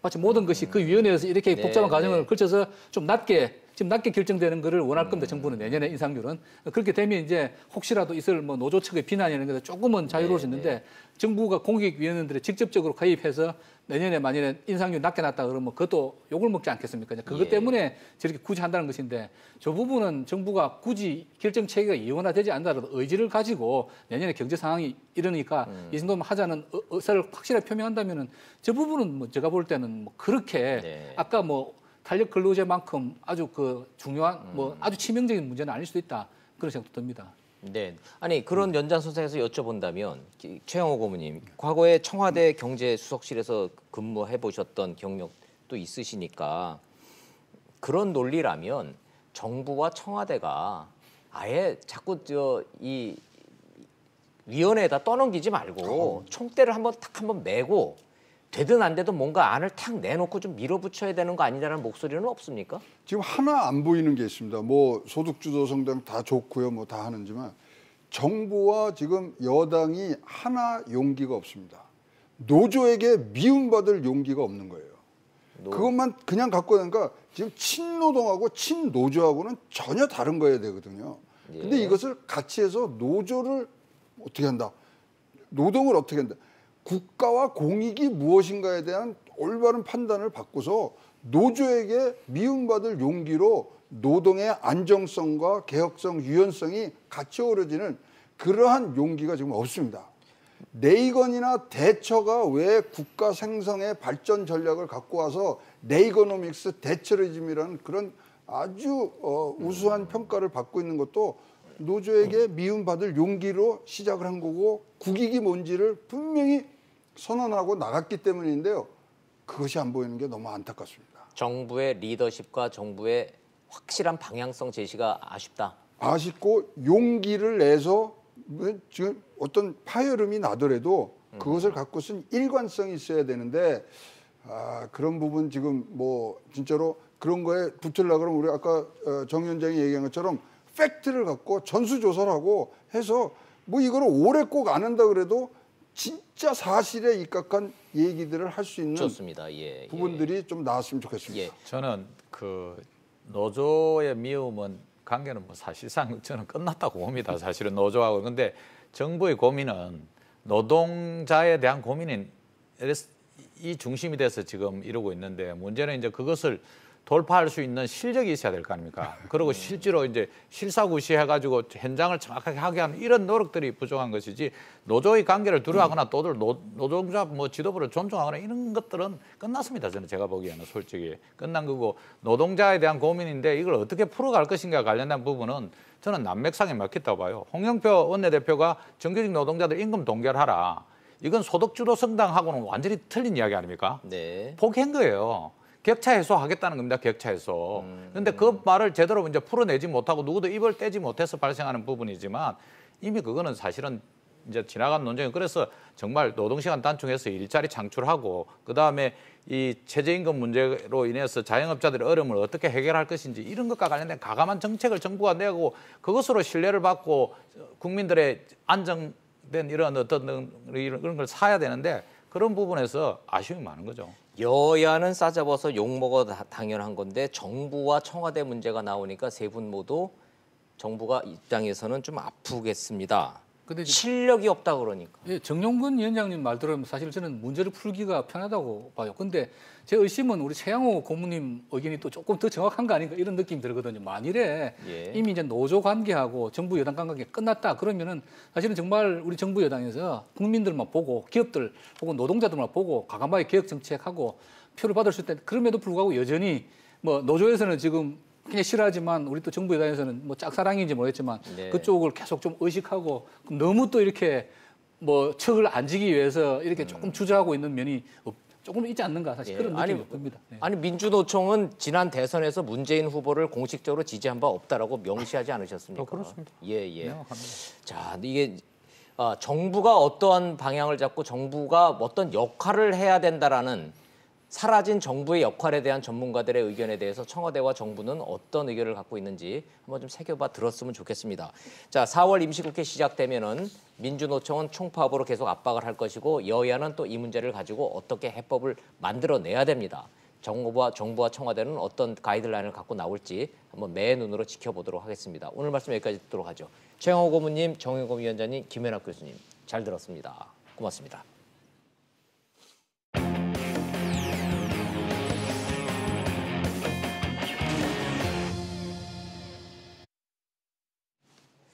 상습 마약 투약 혐의를 받고 있는 남양유업 창업주의 외손녀 유명한 SNS 셀럽 황하나 씨가 경찰에 긴급 체포됐습니다. 이 상황 보시고 이슈 따라잡기로 돌아오겠습니다.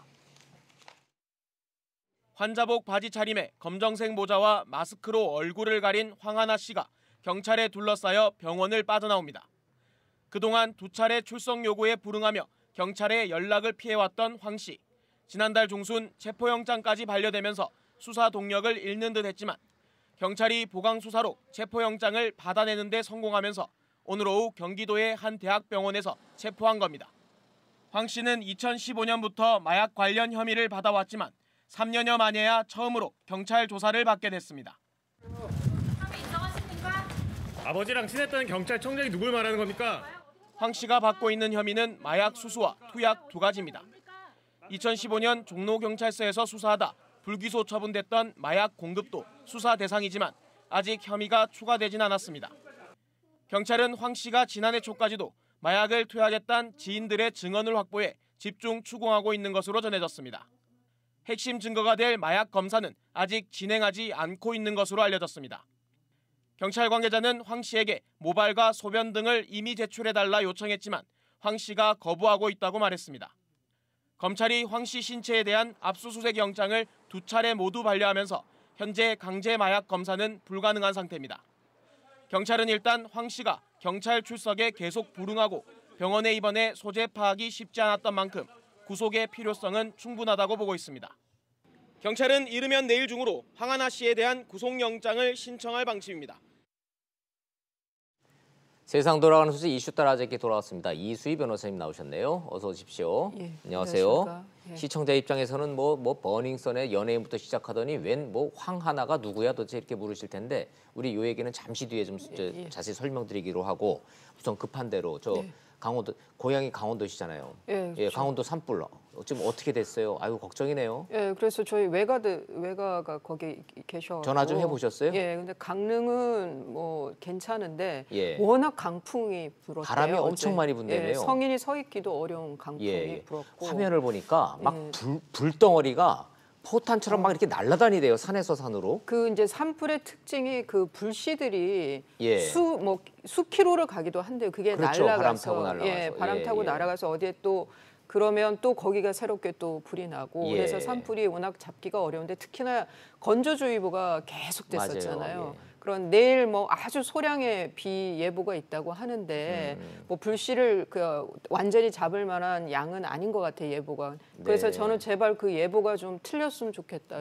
틀려서 좀 비 좀 왔으면 비 좀 좋겠고. 많이 왔으면 좋겠고. 진짜 기우제라도 지누고 싶은 그런 심정입니다. 바람이라도 좀 잦아들었으면 좋겠는데. 예, 그 여의도 면적 정도 산림이 탔고 아이고. 125채가 넘는 건물이 소실됐다고 하고 예. 그리고 지금이 또 이제 그 두 군데로 이렇게 퍼졌더라고요. 불이 고성 쪽하고 속초 쪽하고. 그렇군요. 예. 또 이 아래 옥계라고 하는데도 또 뭐 불이 있다고 하고 또 근데 강원도만 그런 것도 아니고 지금 뭐 부산 쪽에도 부산 얘기 쪽도 나오고 그렇고. 충청도 쪽에서도 얘기가 나오는데 예.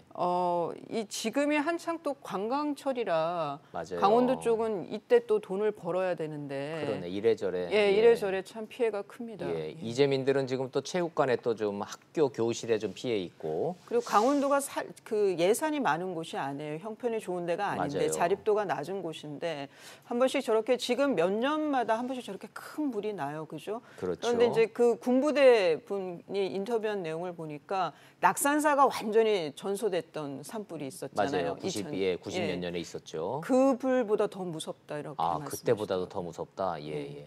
산불을 경험하신 분들이 언론 인터뷰를 하는 거 보니까 말을 못 하시더군요.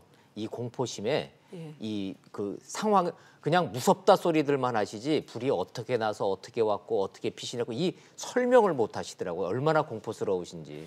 제가 작은 이런 건물 하나 화재 현장을 한번 본 적이 있는데 정말 무섭더라고요. 무섭습니다. 이거는 뭐 그게 비할 바가 아니죠. 빨리 좀 주불 그러니까 아주 주된 그 불 난 것이 좀 진화가 지금 뭐 산림청에서 완료됐다고 하는데 네. 산불이라는 게 말씀드린 대로 불씨가 어디로 살아나요. 또 튈지 몰라서 예, 살아나고 밤 되기 전에 어두워지기 전에 확실하게 저 잡아야 됩니다. 예, 오늘 잡지 않으면 이거 주말 내내 또 될 것 같고. 그리고 더 이상 인명 피해는 없었으면 좋겠습니다. 예, 정부가 고성 산불의 국가 재난 사태를 선포했습니다.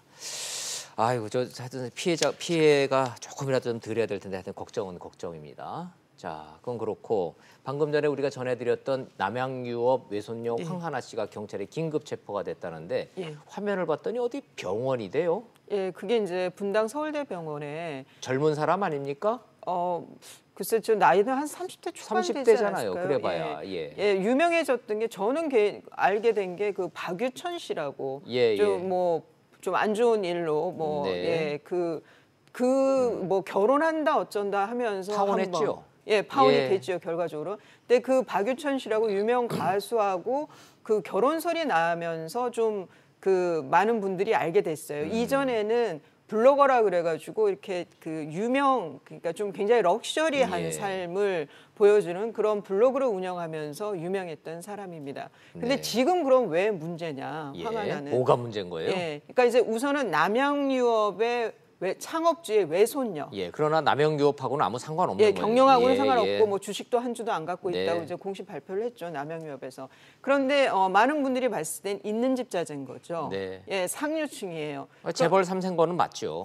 그런데 저 황하나 씨가 마약 관련해 가지고 계속 수사가 한 번씩 있었는데 한두 번도 아니죠. 그러니까 2011년에는 대마흡입. 근데 그게 기소유예가 났어요. 그건 또 기소유예. 근데 2015년에 그 필로폰, 딴 것도 그러니까 히로뽕이라고 하는 필로폰을 판 혐의가 있었는데 공급책으로 지목이 됐는데 그것도 또 그거는 무혐의가 또 났어요. 뭐 이런 것 때문에 그 뒷 배경이 있는 거 아니냐. 그런데 황하나 씨가 특히나 뭐 이런 지금 녹음 파일이 하나 나왔는데 우리 아버지 베프 그러니까 제일 친한 사람이 뭐 경찰청장이다 뭐 이런 얘기가 한 녹음도 있고 그게 밝혀진 건 아니지만 뭐 그래서 그 상류층 자제이기 때문에 마약 관련한 혐의가 있었지만 풀려났던 거 아니냐라는 의혹 하나. 그게 이제 그러면서 수사가 되면서 블로그를 다 닫고 인스타그램인가요? 그걸 닫고 잠적을 했어요. 근데 보니까 그 서울대병원에서 그 정신과의 폐쇄병동에 입원해 있었던 겁니다. 입원해 있더라. 그래서 체포영장 발부받아서 어제 체포를 해서 아마 구속영장이 청구되지 않을까 싶어요. 좋습니다. 근데 국민들 입장에서는 저건 무슨 소리지 싶어서 제가 이제 여쭤보는데 변호사가 입회해 있으면 마약 검사를 거부할 수가 있습니까? 임의로 요구할 때는 그러니까 아하. 자발적으로 모발을 빼달라, 뭐 아니면 소변 검사를 해달라. 본인이 이런. 동의하지 않으면 못 하는 거예요? 그렇죠. 인신에 대한 어떤 침해니까. 예. 그런데 그게 이제 그 영장이 있으면 가능할 수는 있죠. 가능하다. 예. 근데 예. 어제 뭐 이미 제출을 거부했다는 보도가 있었는데. 예, 거부했다고 그러더라고요. 본인이. 그건 아니고 아마 결과적으로는 모발하고 소변 검사는 응했대요. 응했대요. 그런데 이제 아마 1차 소변 검사에는 음성 반응이 나왔다고 합니다. 예, 그렇군요. 자, 뭐 이 황하나 씨는 버닝썬의 주요 고객이었고 모든 것이 지금 버닝썬으로 다 귀결된다 이런 얘기가 나오는데 이것도 뭐 확인이 된 내용입니까? 그거는 이제 그런 제보가 있는 거예요. 예, 지금. 예. 그런데 지금 버닝썬에 또 하나 뭐 경찰하고 유착이라든가 비호 이런 것도 있지만 또 하나는 버닝썬의 VIP 고객들이 우리나라 상류층 자제들이 VIP 고객이었다. VVIP도 있었다. 네. 그래서 이 부분이 특히나 거긴데 버닝썬의 소위 뭐 MD라고 하는 영업하는 네. 사람들이 이런 그 마약류들을 공급했다 의혹이 있거든요. 그래서 예. 그 MD들 그러니까 마약류 공급 의혹을 받고 있는 그 MD들과 이 VVIP나 VIP라고 하는 그 특권층하고의 관계 혹시 거기서 마약이 유통되고 뭐 투약된 거 아니냐 그런 의혹도 있습니다. 그러게요. 재벌 3세 금수저로 태어났으면 행복하게 살 수 있는 길이 참 선택의 여지가 많았을 텐데 굳이 마약이 아니고는 행복을 못 느꼈던 것 같아요. 너무 많이 가졌을 때 외려 더 무료할 수 있다. 뭐 이런 또 얘기들도 그러게요. 있죠. 그런 삶을 살아보지 않은 입장에서는 참 이해하기 어렵긴 합니다만은 어찌됐든 이 재벌 3세들의 마약 일탈 참 유감스럽긴 합니다. 이거 뭐 좀 잘 좀 수사해서 밝혀졌으면 좋겠어요. 예. 자, 정치권으로 한번 좀 가보죠. 진영 장관은 보고서 채택됐네요. 그런데 이제 그 채택과 불채택이 의견이 병기돼서 경기가 된 채로. 돼서 이제 보고서가 올라갔다고. 진영 장관이 장관 되는 데는 어찌 됐든 뭐 큰 무리 없이 된다 이렇게 봐도 되는 거죠. 뭐 부적격이라고 한국당 쪽에서 한 거는 좀 뭐 일종의 그 요식이라고 그럴까요? 예, 요식인 거고. 예. 임명은 강해낼 것 같습니다. 예, 진영 장관 되는 거는 어찌 됐든 뭐 반대하면서 시키면 할 수 없다라는 것 같고. 예. 자유한국당이 그런데 박영선, 김현철 두 장관 후보자에 대해서는 여전히 강경한 입장이에요? 그러니까 김현철 후보자에 대해서는 우선은 그 김현철 후보자가 갖고 있는 그 이념성이라든가 아니면 앞으로의 통일부 장관으로서 펼칠 정책에 대해서 한국당은 도저히 용납이 안 된다, 받아들일 수 없다는 취지인 것 같고요. 네. 박영선 후보자에 대해서는 이제 청문회 태도도 있고, 근데 이후에 지금 어제 의혹 제기를 했죠, 한국당. 네네. 그거 좀 여쭤봐야 되겠습니다. 한국당에서 아예 기자회견까지 했더군요. 예. 이게 이제 뭐 내부 제보가 있었다 이렇게 하면서 내부 제보라고 하면 삼성전자로의 내부 제보라는 뜻인가요? 삼성전자인 것 같아요. 그 로펌은 아닌 것 같고. 자, 좋습니다. 그럼 내용이 뭡니까? 좀 시청자 여러분들이 지금 뭔 소리지 해서 궁금해하실 것 같아서. 그러니까 박영선 후보자의 경우에는 이제 그 남편이 변호사예요. 그런데 그렇죠. 한국 변호사가 아니라 미국 변호사예요. 미국 변호사죠. 예. 굉장히 큰 로펌이죠. 미국에서. 예. 그다음에 미국 국적자예요. 네. 그래서 둘 사이에서 난 아들이 미국 국적이고. 좋아요. 예. 다 아실 그런데 거고. 이제 이 남편이 이종배 변호사인데 예. 지금 박영선 의원이 의원이 된 후에 대기업 소위 재벌을 겨냥한 법들을 많이 발의하려고 애를 썼죠. 그러니까 박영선 의원은 의정 활동 내내 삼성 저격수였죠. 예, 그래서 삼성을 공격하는 뭐 법안도 많이 내고 무슨 청문회나 무슨 게 있을 때마다 삼성은 박영선 의원이면 벌벌벌 떨었었어요. 예, 그런데 그 남편이 속해 있는 로펌, 그게 이제 그 미국에 있는 대형 로펌에, 거대 로펌인데, 예, 그 로펌에 삼성전자에서 한 13건 이상, 지금 어제 파악한 거는 13건이에요. 근데 그게 수임료가 합하면 한 수백억 된다는 거예요. 그런 사건을 맡겼다. 아하, 자.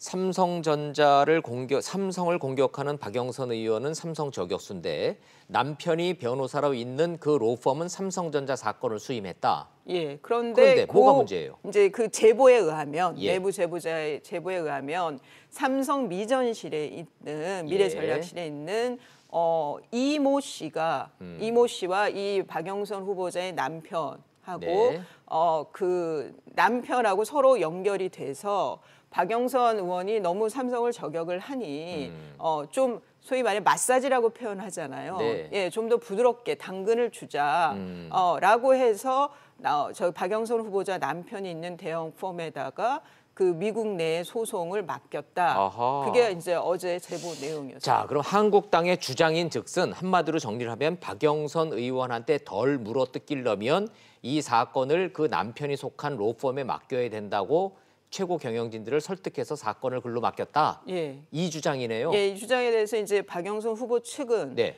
남편이 그 사건들을 수임한 적이 그러니까 소송에 관여한 적이 없다. 남편하고는 아무 상관없는 거다. 그다음에 삼성전자에서는 이미 이전에도 뭐 특허 소송들을 그 펌에다가 맡겼었다.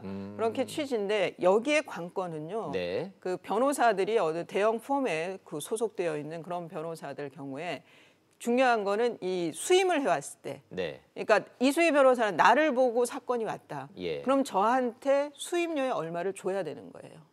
어허. 그래서 그 한국당, 그러니까 박영선 후보 측에서 내놔야 되는 자료는 저 소송들이 있을 때 내 남편의 그 돈 받은 게, 그러니까 예, 그 로펌에서 그 연봉 받은 게 아니면 뭐라 그러나요? 그 더 받는 거 그런 것이 없었다. 예. 한마디로 그 수입을 보여줘야 돼요. 그래야지 그 삼성전자의 사건을 준 거하고 맡긴 거하고 내 남편하고는 전혀 상관이 없다는 게 말끔하게 드러날 그러는 수 거죠. 있죠. 예. 이게 법조계에서 기자들하고 변호사들만 쓰는 은어가 있는데 그 시청자 여러분들이 아실까 모르겠지만 찍새 딱새라 그러잖아요. 그렇죠. 변호사는 막 그냥 서류 쓰고 뭐 변론하고 하는 이른바 딱새보다 사건을 물고 오는 찍새가 더 세죠. 돈도 더 많이 받고 더 많이 받고. 예. 그래서 이제 찍새 변호사, 딱새 변호사라는 은어가 있는데 뭐 사건을 맡은 적은 없다 그래도 혹시 찍새 역할을 한 거 아니냐라는 게 한국당의 의심이고 삼성전자와 박영선 의원 쪽은 절대 아니다라고 부인하고 있는 상황이네요. 그러면 이제 그러니까요. 그러면은 그러니까 그 사건을 실제 소송을 수행했냐, 뭐 서면을 쓰거나 법정을 나갔느냐 그런 일이 없다 그래서 그럼 뭐 정말 관여하지 않은 거냐? 그건 아니라는 거죠. 그러게요. 결국 나오는 거는 그 급여, 보너스, 그 증액이 있었느냐 그게 관건인 것 같습니다. 참 이거 뭐 아주 애매하기는 한데요. 자, 박영선 의원 이 문제 때문에 뭐 이것 때문에 뭐 저 임용이 된다 안 된다랑 연관이 있을까요? 저는 그냥 어제 나온 그 원론적에 뭐 소송에 관여한 적이 없다. 그 이상 거기서 멈추고 그 이상 뭐 적극적으로 자료를 내거나 하지는 않을 것 같습니다. 삼성전자에서 무슨 얘기가 나올 것도 아니고 양쪽이 부인하는 한 그냥 이대로 끝날 것 같다. 알겠습니다. 그러고 가겠습니다. 자, 이제 마지막으로 선거 결과 좀 보시죠. 1대1 무승부. 민주당은 어차피 처음부터 뭐 후보를 안 냈잖아요. 창원 성사는 정의당이 양보했고. 냈다가 예비 후보로 뛴 후보는 있는데 있었고. 후보 단일화가 됐죠. 그 통영 구성은 냈다가 진 거고. 예. 자, 그런데 민주당이 파악하고 있는 이 민심은 어떨까요? 어제 뭐 민주당의 이제 그 최고위 회의에서는 제법 무거운 분위기였다고 해요. 분위기가 별로 안 좋았다고요? 그러니까 지금 중요한 거는 각 당이 모두가 내년 총선이잖아요. 그렇죠. 그리고 의원들 개개인이 봤을 때 내 운명은 어떻게 될 거냐인 거잖아요. 뭐 민주당 입장에서 웃을 수만은 없는 상황인 거죠. 외려 걱정이 더 앞서야 되는 결과는 맞다고 보입니다. 뭐 통영의 경우에는 당연히 이제 그 한국당의 유리한 밭이었다고는 하지만 지금 전주의 그 기초 의원도 민평당 그 후보가 당선이 됐고요. 그리고 지금 창원 성산 그 결과가 500표 차이. 그게 아마 바른미래당이라든가 대한애국당이라든가 그런 후보와 그 한국당 후보 사이에 뭔가 단일화든 뭐가 있었다라고 하면은 한국당 후보가 당선이 될 수 있는 득표였거든요. 그런 면에서 민주당은 상당히 특히 창원에서 그런 일이 벌어졌다는 거는 저는 좀 위기의식으로 위기의식을 가질 것 같습니다. 민주당이 위기의식을 많이 느끼는 것 같기는 해요. 참고로 지금 막 발표됐던 한국갤럽 대통령 지지도 여론조사 보니까 41%까지 떨어졌네요. 저는 김의겸 청와대 대변인이 일조한 바가 굉장히 크다고 보시는군요. 대통령 지지율, 국정 운영 지지도 41%면 대통령 선거 결과 수준 정도죠. 그렇죠. 거기서 수준이죠. 이게 80%가 넘었었는데. 예, 뭐 그거는 이제 그 뭐 초기 때라고 보더라도 이게 이제 30%대 가면은 정말 레임덕 얘기가 나올 수 있는 거죠. 봐야죠. 저 뭐 잘 돼야 되고 또 특히 이럴 때 또 이런 저 국가 재난 사태 산불 대처 같은 거 좀 잘해야 될 것 같습니다. 자, 이 변호사님 감사합니다. 잘 들었습니다.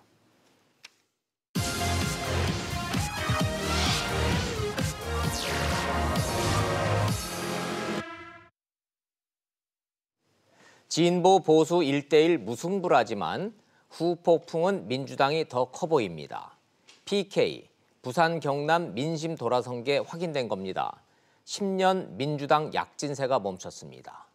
왜 그럴까? 제가 보기엔 첫째도 경제, 둘째도 경제입니다.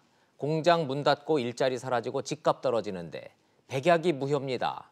노회찬 봐서 정의당을 찍긴 했지만 민주당에 대한 민심은 확실히 식었습니다. 호남 역시 기초의원을 민주당이 아닌 평화당이 먹었습니다. 그 역시 경제가 무너졌기 때문입니다. 결국 원인은 경제, 또 경제, 분명합니다. 그럼 해법은 뭐냐? 그 역시 경제이어야 할 것 같은데 대통령이 직접 나서서 버닝썬 김학의 장자연 사건 파헤치라 했습니다. 진실 은폐 기득권 적폐 청산 메시지입니다. 총선까지 개혁대 적폐 구도로 가는 겁니다. 근데 국민 입장에선 배가 고픈데 건강검진만 받는 겁니다.